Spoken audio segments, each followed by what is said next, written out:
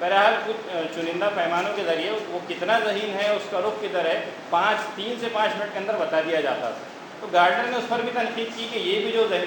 ذہنیت کو، قابلیت کو ٹیسٹ کرنے کا جو طریقہ ہے یا رخ کو ڈیفائن کرنے کا طریقہ ہے وہ بھی ٹھیک نہیں، اس لیے کہ پتہ نہیں ان 3 سے 5 منٹ میں وہ کس حالات سے گزر رہا ہوگا، وہ اس کا بیک گراؤنڈ کیا ہوگا، اور کس چیزوں پر وہ اثرات اس پر ہوں گے، تو اس کی ذہنیت کو، کسی کی ذہنیت کو 3 سے 5 منٹ میں جانچنا بھی غلط ہے۔ بہرحال ان چیزوں پر کمنٹ کرتے ہوئے دیکھیے، جو میں نے آئی کیو ٹیسٹ کا نام یہاں پہ بائنٹ الفریڈ نام ہے جس نے آئی کیو ٹیسٹ ڈیزائن کیا، تو ان پر کرٹیسزم کرتے ہوئے، ان پر سوچتے ہوئے پھر گارڈنر نے یہ theory of multiple intelligences propose کی۔ اس کا کہنا تھا کہ دنیا میں اس نے اس وقت تک 8 انٹیلیجنسز کو ڈیفائن کیا، اور اس نے کہا کہ جس طرح اس پر ریسرچ آگے بڑھتی جائے گی، اس میں انٹیلیجنسز یا اور چیزیں جو ہے اس میں ایڈیشن ہوتی جائیں گی۔ جو 8 انٹیلیجنسز اس نے اس میں ایڈ کیے ہیں، جو ڈیفائن کیے ہیں، اس میں سب سے پہلا ہے لاجیکل میتھمیٹیکل انٹیلیجنس، دوسرا ہے لنگوسٹک انٹیلیجنس، تیسرا ہے اسپیشل انٹیلیجنس یا جس کو ویژول انٹیلیجنس بھی کہا جاتا ہے، چوتھا ہے میوزیکل انٹیلیجنس، پانچواں ہے باڈیلی کائنستھیٹک انٹیلیجنس، چھٹا ہے انٹرپرسنل انٹیلیجنس، ساتواں ہے انٹراپرسنل انٹیلیجنس، اور آٹھواں ہے نیچرلسٹ انٹیلیجنس۔ اس کا کہنا یہ تھا، بیسیکلی وہ کہنا یہ چاہ رہا تھا کہ آج کا جو تعلیمی نظام ہے وہ 2 ہی چیزوں پر زیادہ زور دیتا ہے، ایک تو لنگوسٹک بیس ہے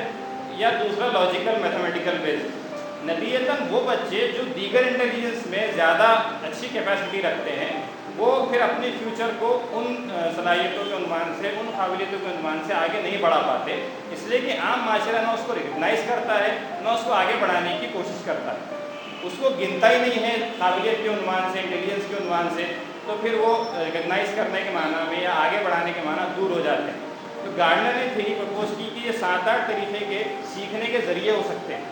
اس کو بعد میں ایجوکیشنل کریکولم میں انوالو بھی کیا گیا ہے کہ اسکولس میں سکھانے کے جو طریقے ہوتے ہیں، جہاں ٹیچر بورڈ پر کھڑا ہو کر صرف پڑھاتا ہے،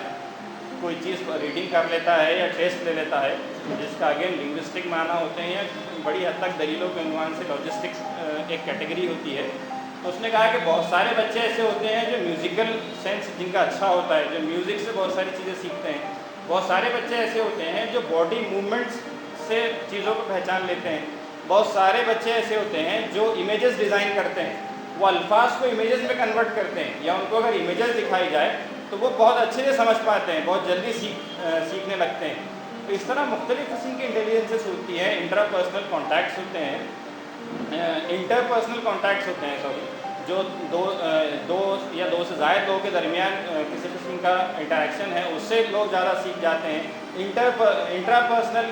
کوئی چیز ہوتی ہے کہ انسان اپنے اندر کی چیزوں کو بہت اچھے سے پہچانتا ہے، وہ اکیلے میں، خاموشی میں، خود پر غور کرتے ہوئے خود کی انٹیلیجنس کو بڑھاوا دے سکتا ہے۔ تو اس نے پرپوز کی کہ یہ سارے طریقے ہیں، اور کہیں پر سکھانے کے لیے، کنوے کرنے کے لیے، ایجوکیٹ کرنے کے لیے یہ تمام طریقے استعمال کرنا ضروری ہے، اس لیے کہ پتہ نہیں کون سا بچہ، کون سا سیکھنے والا کس قسم کی قابلیت کو، کس قسم کی انٹیلیجنس کو زیادہ پریفر کرتا ہے، اس کا ذہن کس چیز کو سپورٹ کرتا ہے۔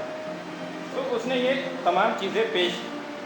ایک اسٹیٹمنٹ اس نے کہا کہ I am 100% convinced that if I were to come back to earth in 50 years, people would laugh at idea of uniform education۔ یہ کہ جو پیٹرن آج کا یونیفارم ایجوکیشن کا سسٹم ہے، ایک بیسک سلیبس ہر ایک کے لیے ڈیفائن ہے۔ بہت پہلے ایک مرکز عیسائیوں نے علی گڑھ میں ایک سیمینار آرگنائز کیا جو فلاسفی آف ایجوکیشن کے عنوان سے، وہاں پہ ایک شخص سے ملاقات ہوئی تھی جس نے کئی سال اپنے ایجوکیشن ڈپارٹمنٹ یونیسکو میں سرو کیے۔ اس کے بعد بہت چھوٹی سی چیز سے وہ اس کا ذہن بدلا، اور اس نے بالکل ساری جاب چھوڑ دی، اس کی وائف نے جاب چھوڑ دی جو وہیں یونیسکو میں جاب کرتے تھے، اور ڈیسائیڈ کیا کہ ہم اپنے بچوں کو کبھی اسکول میں نہیں ڈالیں۔ وہ چھوٹی سی چیز یہ تھی کہ اس نے کہا، دیکھا کہ اس کی بیٹی نرسری میں تھی، نرسری میں کسی سبجیکٹ کے عنوان سے ٹیسٹ لیا گیا، اس نے ہو سکتا اس میں نہیں لکھا ہوگا، رزلٹ فیل آ گیا۔ اس نے کہا کہ چھوٹی بچی ہے، آپ نے چھوٹا سا ایک ٹیسٹ لیا اور ایک بچی کو فیل ڈکلیئر کر دیا۔ تو ایک ایسا ایجوکیشنل سسٹم ہے کہ ایک چھوٹے سے 4 پیج کے صفحات کے یا 1 پیج کے صفحے کے ٹیسٹ کے عنوان پہ کسی بچے کو فیل ڈکلیئر کر دیتا ہے، اور نتیجتاً اس کا مورل بھی ڈاؤن ہوتا ہے، یا پورا ایک سسٹم ڈیسائیڈ ہو جاتا ہے کہ یہ امپروو کرنے کی ضرورت ہے، یا یہ اچھے اس میں نہیں ہے، پرفارمنس اس کا اچھا نہیں ہے۔ تو صرف اس چھوٹی سی چیز سے اس کا ذہن بدلا اور وہ فیملی نے پورا ڈیسائیڈ کیا کہ اب ہم اپنے بچے کو کبھی کسی اسکول میں نہیں ڈالیں گے, ہم اپنے گھر میں پڑھائیں گے. اور وہ باضابطہ سائیکلس پر گھوم کر ایک قسم کا کوئی پریکٹیکل ایجوکیشن سسٹم اس نے ڈیزائن کیا ہے, وہ گاؤں گاؤں پھر کر وہ تعلیم دینے کی کوشش کرتے ہیں. تو اسی طرح کی کوئی چیز ہے کہ یونیفارم پیٹرن ہے ایجوکیشن کا, سکھانے کا, سیکھنے کا. تو گارڈنر نے یہی کہا تھا کہ اگر میں نے جو تھیری پیش کی اس کو بہت سراہا گیا اس کی تھیری کو, اور یورپین کنٹریز میں غالباً اس کو کریکولم میں شامل بھی کر لیا گیا ہے. اس نے کہا کہ اگر میں 50 سال بعد واپس آؤں تو مجھ کو اس بات کی یقین ہے کہ جو موجودہ ٹریننگ کا سسٹم ہے, ایجوکیٹ کرنے کا سسٹم ہے, اس کو دنیا ہنسے گی کہ ہم کتنے سالوں سے یہ غلط سسٹم سے پوری دنیا کو تعلیم دینے کی کوشش کر رہے تھے, سکھانے کی کوشش کر رہے تھے. گارڈنر کے مطابق جو 8 ذرائع میں نے آپ کے سامنے پیش کیے ہیں, اس میں جو سب سے پہلا ہے, جو موسٹ پرومیننٹ ہے, جو بہرحال رائج بھی ہے موجودہ ایجوکیشنل سسٹم کا, طریقہ تدریس کا حصہ بھی ہے, وہ لاجیکل میتھمیٹیکل انٹیلیجنس. اس نے کہا کہ اس نے ڈیفائن کیا, بیسیکلی اس نے ذہن کے الگ الگ حصوں کو ڈیفائن کیا. جس شخص کا ذہن جس چیز کو پریفر کرے گا وہ اس فیلڈ میں آگے بڑھے گا, وہ اس قابلیت میں آگے بڑھے گا. اس نے کہا کہ بہت ایبیلٹی ٹو ڈیٹیکٹ پیٹرنس, ایسے بہت سارے ذہن ہوتے ہیں جن کو دلیلیں بہت پسند آتی ہیں, جو دلیلوں کی بیسس پہ ڈسکورس کرنا بہت پسند کرتے ہیں, جن کو میتھمیٹیکل فیگرس, میتھمیٹیکل جو پیٹرنس ہوتے ہیں ان میں بہت زیادہ دلچسپی ہوتی ہے, جو فیکٹس کو میتھمیٹیکل فارم میں ہی, اسٹیٹسٹیکل فارم میں پریزنٹ کر کے دنیا کے سامنے ایک تھیوری پریزنٹ کر دیتے ہیں, کنکلوژنس لا لیتے ہیں,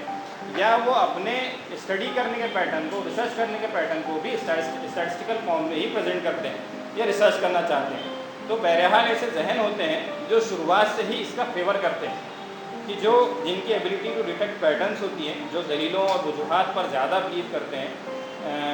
جو ان کو زیادہ پریفر کرتے ہیں, جو لاجیکلی زیادہ سوچتے ہیں,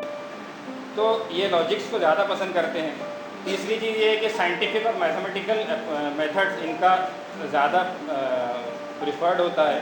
اور آگے جا کر جو یہ لوگ بنتے ہیں, ان کا کریئر جو ہوتا ہے, جس کریئر کے فارم میں یہ ابھرتے ہیں, جس فیوچر کے فارم میں ابھرتے ہیں, تو وہ انالسٹ ہوتے ہیں, بینکرس ہوتے ہیں, انجینئرس ہوتے ہیں, اکاؤنٹنٹس ہوتے ہیں, ریسرچرس ہوتے ہیں, ٹریڈرس ہوتے ہیں. تو یہ میتھمیٹیکل ان کا ذہن جو ہے بہت ایکٹیو ہوتا ہے, بہت تیزی سے کیلکولیشنس کرتے ہیں اور کنکلوژنس اسٹیٹسٹکس کی بیسس پہ ڈیفائن کرتے ہیں. اس کے بعد دوسرا جو ہے وہ لنگوسٹک انٹیلیجنس ہے. بہت سارے ذہن ایسے ہوتے ہیں جن کو زبان سے بہت زیادہ دلچسپی ہوتی ہے. شعراء اکرام ہم جانتے ہیں جن کو لفظوں, چھوٹے چھوٹے الفاظ میں بہت ساری چیزیں بیان کر دینے کا ہنر حاصل ہوتا ہے, جو اپنے اشعار میں کئی ساری چیزیں بیان کر دیتے ہیں, جو ایسے بہترین آرٹیکلس لکھتے ہیں کہ چھوٹے سے آرٹیکل میں بہت کئی چیزیں وہ بیان کر لے جاتے ہیں, یا یہ ہے کہ اپنے ایک چھوٹے سے آرٹیکل کے ذریعے وہ دنیا کو کنونس کرنے کی صلاحیت رکھتے ہیں. تو جو الفاظ کا زبان سے دلچسپی رکھتے ہیں اور ان پر مہارت رکھتے ہیں, تو وہ لنگوسٹک انٹیلیجنس سے بلانگ کرتے ہیں, تو وہ اس کیٹیگری میں آتے ہیں. ان میں جو ہے کاپی رائٹرس ہیں, ایڈیٹرس ہیں, ہسٹورینس ہیں, جرنلسٹ ہیں, لائرس ہیں, پوئٹس ہیں, رائٹرس ہیں, PR اینڈ میڈیا کنسلٹنٹس ہیں, اسپیکرس ہیں, ٹیچرس ہیں اور ٹرانسلیٹرس. تو یہ وہ لوگ ہوتے ہیں جو الفاظ سے کھیلنا جانتے ہیں, الفاظ کا بہترین استعمال کرنا جانتے ہیں, چھوٹے چھوٹے چیزوں میں کس طرح بڑی بات کو کہہ دینا, یہ اس میں ان کی مہارت ہوتی ہے. یا ان کو زبان پر اگر ان کو سکھانے کے لیے زبان کا بہترین استعمال کیا جائے, زبان پر زیادہ زور دیا جائے, تو یہ اس کو زیادہ پریفر کرتے ہیں, زیادہ جلدی سے سیکھتے ہیں. ایک ایجوکیشنل سسٹم جو اکثر جاپان کے بہت سارے اسکولس میں استعمال کیا جاتا ہے, امپلیمنٹڈ ہے, وہ یہ ہے کہ ان کا ماننا ہے کہ اسکول کے ابتدائی کلاسز میں دیگر مضامین کو چھوڑ کر صرف زبانیں سکھائی جانی چاہیے. اس لیے کہ اگر کوئی بچہ زبانوں پر مہارت حاصل کر لے گا تو پھر کسی بھی قسم کے سبجیکٹ کو آسانی سے خود سے سمجھ لے, اس کو سمجھانے کی ضرورت نہیں پڑے گی. یہ ایک تھیری جیپنیز ایجوکیشنل سسٹم کی ہے جو وہاں پہ اسکولوں میں امپلیمنٹڈ ہے. تو زبان کو وہاں پر بہت زیادہ اہمیت حاصل ہے. تیسرا جو انٹیلیجنس, تیسری جو کیٹیگری گارڈنر نے پیش کی ہے وہ اسپیشل انٹیلیجنس, جس کو ویژول انٹیلیجنسز یا آرٹ اینڈ پکچر کی بیس پر کہا جاتا ہے. اکثر دیکھیے بی ایڈ یا ڈی ایڈ جنہوں نے کیا ہے تو اس میں ایک چیز جب وہ ان کو سکھایا جاتا ہے کہ آپ اسکول میں بچوں کو پڑھائیں گے کیسے، تو ٹیچنگ کے ساتھ ساتھ ان سے یہ بھی کہا جاتا ہے کہ پڑھاتے پڑھاتے اپنی باڈی کے کو مختلف قسم کے movements related to that matter جو آپ پڑھا رہے ہیں جو انجام دیں گے تو بچوں کی دلچسپی زیادہ بڑھے گی. آپ اگر کسی کو پویم پڑھا رہے ہیں تو آپ تالی بجاتے جائیں گے، پورے کلاس میں گھومیں گے، پویم میں کیا پڑھایا جا رہا ہے تو اس کی ایکٹنگ کرنے کی کوشش کریں گے. پورا بیسیکلی باڈی لینگویج کی جو بات کی جاتی ہے، اسپیشل انٹیلیجنس کا نام باڈی لینگویج کو پریزنٹ کرنے کا. تو بہت سارے لرنرز ایسے ہوتے ہیں جو باڈی کے اس موومنٹس کو دیکھ کے جلدی سے سیکھ جاتے ہیں، یا بہت باریکی سے نظر رکھتے ہیں کہ اس نے آنکھوں کو اس طرح سے ہلایا، جو کسی شخص کے باڈی موومنٹس کو دیکھ کر پہچان جاتے ہیں کہ یہ کیا کرنے کی کوشش کر رہا ہے. ہو سکتا ہے کہہ کچھ رہا ہو لیکن اس کے ذہن میں کچھ اور ہو جو ظاہر نہ کر رہا ہو، لیکن باڈی اس چیز کو شو کر دیتی ہے. Action speaks louder than words والی جو بات ہے وہ یہاں پر لاگو ہوتی ہے کہ باڈی موومنٹس جو ہے، باڈی لینگویج جو ہے وہ یہاں زیادہ امپورٹنس رکھتی ہے. کہ سکھانے کے معاملے میں صرف بولنے سے زیادہ اگر کوئی باڈی لینگویج کا بہتر استعمال کر رہا ہے، جو چیز وہ کہہ رہا ہے اس کو دھیرے دھیرے اپنی باڈی لینگویج میں اس کو شو بھی کرنے کی کوشش کر رہا ہے، تو وہ بھی سکھانے کے لیے، سیکھنے کے لیے زیادہ ضروری محسوس ہوتی ہے. تو یہ تیسری قسم کی ہے. اس میں یہ بھی ہے کہ بہت سارا اکثر ہم اپنے تنظیم کی کیمپینز میں بات کرتے ہیں کہ ایک چھوٹا سا پوسٹر بہت ساری چیزیں بیان کر دیتا ہے، ایک چھوٹی سی پکچر بہت ساری چیزیں بیان کر دیتی. تو یہ ہماری کیمپیننگ میں لوگوں کو کنوے کرنے میں، لوگوں کو کنونس کرنے میں ہم جہاں صرف اورل فارم کو اپناتے ہیں، اب دھیرے دھیرے یہ مرحلہ ہم آگے بڑھ رہے ہیں کہ ہم پوسٹرز کا، پکچرز کا استعمال زیادہ کرنے کی کوشش کر رہے ہیں. تو وہ یہ انٹیلیجنس کو اس سیکشن میں وہ آتا ہے کہ بہت سارے لوگ ہوتے ہیں چھوٹا سا پوسٹر دیکھ کر وہ اس سے کنونس ہو جاتے ہیں. ڈی این اے کی کیمپین اس معاملے میں اکثر یاد آتی ہے کہ D N a news paper جب لانچ ہونے والا تھا تو بامبے والے جانتے ہوں گے وہ جو بینرز اس نے ہورڈنگ جو لگائے تھے بہت شاندار اس نے کیمپیننگ کی. ایک اس کا بینر تھا جس میں خیر کوئی پکچر تو نہیں تھی لیکن 4-5 سینٹینسز تھے. اس نے کہا تھا کہ کسی بھی پبلک ہورڈنگ پر میکسیمم 20 سے 23 الفاظ ہونے چاہیے، لیکن جس کارنر پر یہ ہورڈنگ لگائی گئی ہے وہاں بہت ٹریفک سسٹم ڈسٹرب ہوتا ہے، لہٰذا اگر ہم 40 الفاظ بھی ڈال دیں تو لوگ آسانی سے پڑھ سکیں. یہ کیپشن اس پر تھا اور وہاں لگا ہوا تھا جہاں ٹریفک بہت زیادہ ہوتی. تو بہت پاپولر یہ ہورڈنگ ہوئی. تو لوگوں کو سمجھانے کے بہت نرالے انداز ہوتے ہیں. بیچ میں جو ہے یو ایس کی ایک کیمپین تھی جو اینٹی اسلامک جو تھی، جو بہت زیادہ تنقید کا موضوع بنی تھی. ابھی حال ہی میں ہوئی تھی کہ ایک برقعے میں خاتون ہے اور وہ اس کو ایک جو ہے افغانی یا عراقی خاتون کے طور پہ بتایا گیا ہے، اور جو امریکن سولجر کے گلے میں ہاتھ ڈال کر بہت سکون سے کھڑی. بس اتنا ہی تھا اور کچھ اس پر لکھا ہوا نہیں. تو اس پوسٹر کے ذریعے دکھائی ظاہر بات ہو گئی تھی کہ بھئی آرمی جو ہے، یو ایس آرمی، وہاں سے اس سے جو ہے افغانستان اور عراق کے لوگ بہت خوش ہیں اور خود کو سیف محسوس کر رہے ہیں. بہت زیادہ موضوع بحث وہ ہورڈنگ بنی تھی. ان کے اپنے حلقے میں بہت زیادہ پاپولر ہوئی تھی، مسلم حلقے میں بہت زیادہ تنقید کا موضوع بنی تھی، لیکن اوور آل وہ تمام جگہ اس چھوٹے سے منظر کے ذریعے پھیلی. تو پکچرز کے ذریعے کنوے کرنے کی کوشش کرنا، پکچرز کے ذریعے پریزنٹ کرنے کی کوشش کرنا، شیپس کے ذریعے پریزنٹ کرنے کی کوشش کرنا، یہ ایک اسپیشل انٹیلیجنس کا پارٹ. ہم نے اپنے خیر دعویٰ کی جو مصحف وغیرہ جانتے ہیں کہ ہم جو کوشش کر رہے تھے دعویٰ کیمپین کا، ہم جو عنوان رکھنے کی کوشش کر رہے تھے ایپسلون والا، کہ ہم ایک